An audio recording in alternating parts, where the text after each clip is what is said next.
அஸ்ஸலாமு அலைக்கும்.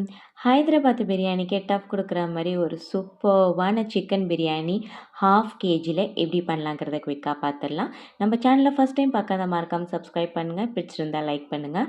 மறக்காமல் இந்த ரெசிபியை ட்ரை பண்ணி பாருங்கள். கிறிஸ்மஸ்க்கு இருந்தாலும் சரி, இல்லை நியூ இயர்க்கு இருந்தாலும் சரி, சும்மா என்ஜாய் பண்ணுவீங்க. ஸோ எப்படி பண்ணலாங்கிறத பார்த்துடலாம்.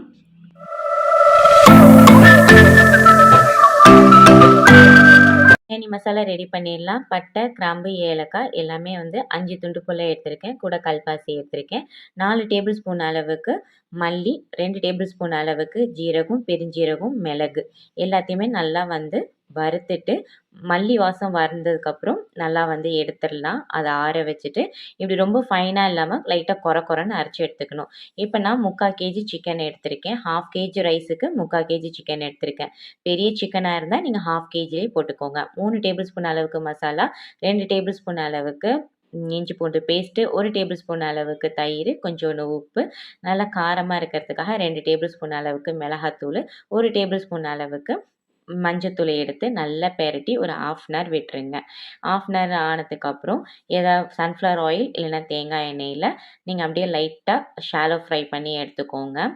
இதை அப்படியே எடுத்துட்டு கொஞ்சம் இதுலேருந்து எண்ணெயை தனியாக எடுத்து வச்சுக்கோங்க.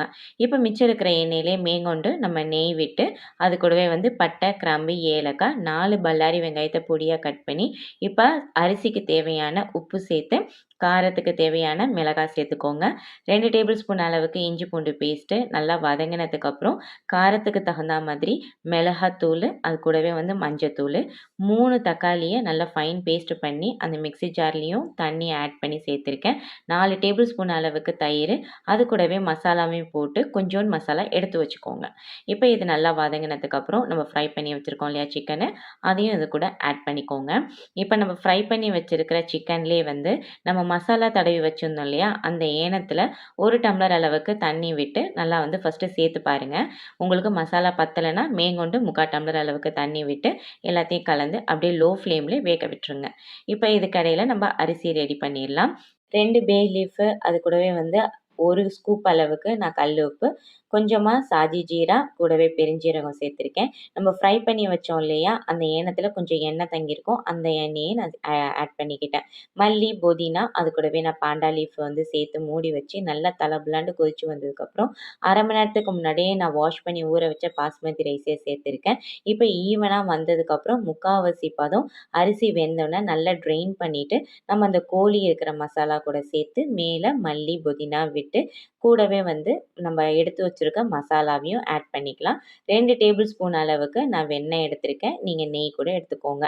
கல் வச்சு நம்ம அப்படியே ஒரு 20 நிமிஷத்துக்கு தம் போட்டு எடுத்தால் சூப்பர்வான உங்களுக்கு பொலன்னு 1/2 கேஜியில் நல்ல அருமையான உங்களுக்கு ஒரு சிக்கன் பிரியாணி ரெடி ஆகிடும்.